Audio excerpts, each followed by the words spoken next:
안녕하세요. 바이오스로 라이프의 바슬입니다. 오늘 또 하루가 다 갔네요. 예. 어떻게 잘 보내셨나요? 오늘, 최근 들어 저는 이제 취미를 러닝에 붙여서 아침, 그리고 뭐 저녁으로 또 유산소를 하고 있는 중인데, 체력 관리를 하는 게 무엇보다 중요한 것 같아요. 이제 환절기고 하니까 다들 감기를 걸리고 막 그러시더라고요. 오늘은 어떤 얘기를 해볼까 하니, 최근 들어서 환율에 대해서 좀 얘기를 하고 싶은 생각이 좀 들어서 기회가 된 참에, 얘기를 꺼내볼까 해요. 음, 안타깝게도 우리나라 원화 가치가 최근 내 들어서 많이 그 곤두박질 치고 있죠. 예, 이게 단순히 달러 대비해서만 곤두박질 치는 게 아니라 제 워낙 가치 자체가 조금 떨어지고 있는 게 현실이에요. 그러니까 불과 몇 년 되지 않았는데 뭐 국밥 한 그릇 가격이 너무 올라갔죠. 제가 해외에 나갈 때쯤이 이제 23년도였는데 23년도 때 국밥이 6,000원, 7,000원 이랬단 말이죠. 근데 갔다 와서 보니 이제 10,000원이 훌쩍 넘었어요. 벌써 2배 가까운 물가 상승이 반영됐더라고요. 와, 되게 섬뜩합니다. 이게 그만큼 같은 물건을 구하기 위해서 더 많은 돈이 필요한 게 한국의 현실이란 거예요. 그게 최근에 되게 빨리 진행됐다라고 그 현상을 보고 있는 거고요. 그래서 저는 이제 달러로 가지고 있는 돈을 그 원화로 큰 돈을 바꿔두지를 않았어요. 그리고 원화로 가지고 있는 국내 상장된 ETF도 웬만하면 달러 연동형, 환 연동형 상품으로 많이 가지고 있죠. 이게 앞으로도 더 그렇게 될 것 같아요. 현재 1,500원을 잠깐 뚫고 다시 내려왔지만 제가 달러를 가지고 있는 입장에서 매일매일 달러 환율을 모니터링을 하고 있단 말이죠. 이게 어, 제가 해외로 일하러 나갈 때 1,200원대였는데 지금 1,500원대까지 뛰었다는 것은 원화가 그만큼 메리트가 없어졌다는 거죠. 투자자들 입장에서도 원화로 들고 있는 것보다 달러로 들고 있는 게 훨씬 더 값어치가 있다. 달러가 더 비싸기 때문에 1달러를 구하는데 한국 돈을 더 많이 줘야 된다. 이런 상황이 닥쳤단 말이에요. 이런 상황이 좀 작작하기도 하고 이게 앞으로도 계속 될 것 같아서 더 암담하기도 하죠. 이 부분에 대해서 달러가 치솟는 걸 미국 탓이다라고 하는 공영 미디어들도 저는 조금 더 솔직해졌으면 싶고, 현상을 바라봄에 있어서 저는 계속 봐왔던 게 달러 환율이기 때문에 수년간 달러로 월급을 받았기 때문에 그럴 수밖에 없었어요.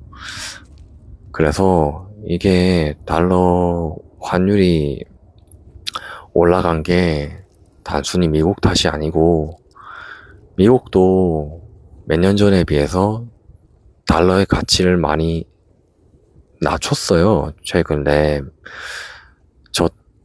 약달러 정책을 펼쳤단 말이에요. 그만큼 달러 환율이 원래대로라면 더 떨어졌어야 됐어요.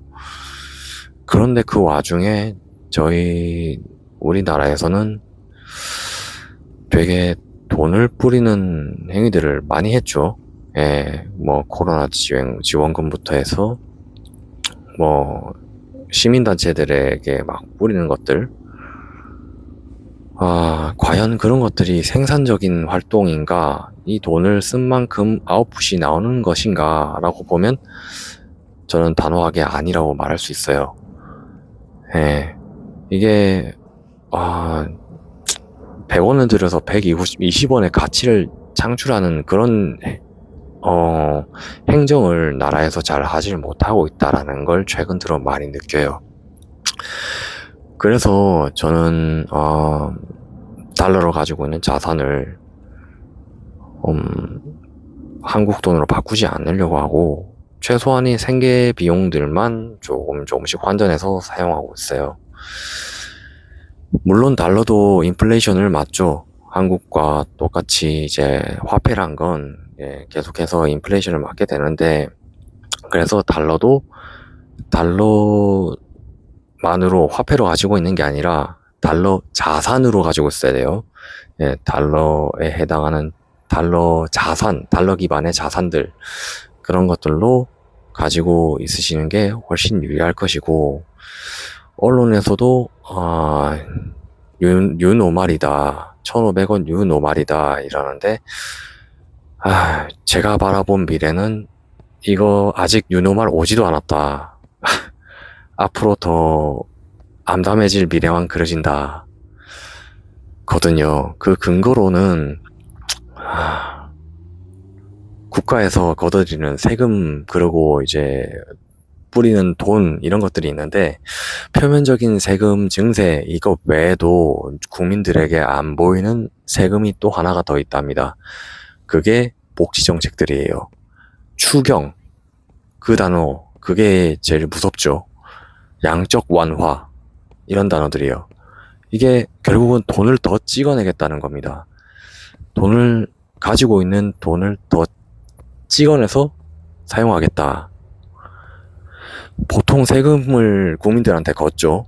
국민들한테 걷고 난 다음에 뭐 이번에도 뭐 고유가 지원금이라고 해서 차상위 계층이나 아니면 뭐 기초생활 수급자 이런 분들한테 유가 지원금을 준다는데, 애초에 그분들이 차를 가지고 있다는 생각도 저는 안 들고, 그런 분들에게 이제 일단은 유가 지원금이라는 명목으로 돈을 나눠주게 되는데, 이게 몇백만 명이 돼봐요. 뭐 100만 명이나 쳐요. 100만 명들한테 60만 원씩 나눠준다. 그러면 뭐 수백억이 될 거 아니에요. 이런 것들을 보통은 여러분들의 소득세 아니면 뭐 다른 세금들로 메꿔 왔단 말이죠. 그런데 이게 오버하게 된다. 오버하게 되면 어떻게 될 것 같아요? 그 돈을 결국엔 한국은행에서 찍어서 집행을 해야 되죠. 그러면 돈을 찍어낸다는 건 기존의 돈을 가지고 있던 사람들의 가치가 하락하게 된다. 최근 들어 우리나라의 행정을 담당하고 있는 행정부에서는 그런 큰 정부를 지향하고 있습니다. 여러분들이 사회시간에 배웠을 거예요. 작은 정부와 큰 정부. 작은 정부는 시장 경제를 존중하고, 큰 정부는 그러지 않고 최대한 이제 개입하려고 하죠. 이 개입한다는 게 자칫하면 이런 식으로 부작용이 따라옵니다. 그래서 이런 부작용들이 앞으로 나아갈 방향들에 대해서 정부가 방향성을 바꾸지 않고 있기 때문에 이렇게 올라가는 달러 환율은 그 방향성이 전환되지 않을 것이다 라고 저는 보고 있는 겁니다. 환율이 최근에 이제 몇십 원씩 떨어진 것은 제가 지켜본 결과 여러분들의 국민연금을 이제 투자로 사용하고 있었으니까 정부에서는 그 연금을 달러 자산으로 가지고 있었어요. 최근에 미국 돈이죠. 그것을 판매했습니다. 판매하고 미국 자산을 환전해서 원화로 바꿨어요. 그러면 달러를 팔게 되잖아요. 그러면서 원화가 억눌러집니다. 그러니까 환율이 떨어진다는 얘기죠. 그렇게 환율을 매번 할 때마다 수십 조씩 그렇게 억압해서 환율을 방어해냈어요. 아니면 한 30원씩 급락하는 것들을 대부분 다 이런 케이스거든요. 그렇게 생긴 원화 어디다 들어갔을 것 같아요? 이분 다시 투자에 들어가야 되니 코스피에 들어갑니다. 그러면 코스피는 지금 기관에서 매집한 것들은 대부분 다 거품이 된다는 얘기죠. 이런 게, 수치로, 많이 드러나고 있어요. 모바일 트레이딩 시스템 이런데 지켜보시면 다 금액이 들어왔다 나왔다는 게 보이거든요. 그러다 보니, 저는 결론은 달러다. 지금은 달러를 유지하시길 원합니다. 지금이 저점일 거예요. 화이팅입니다. 네.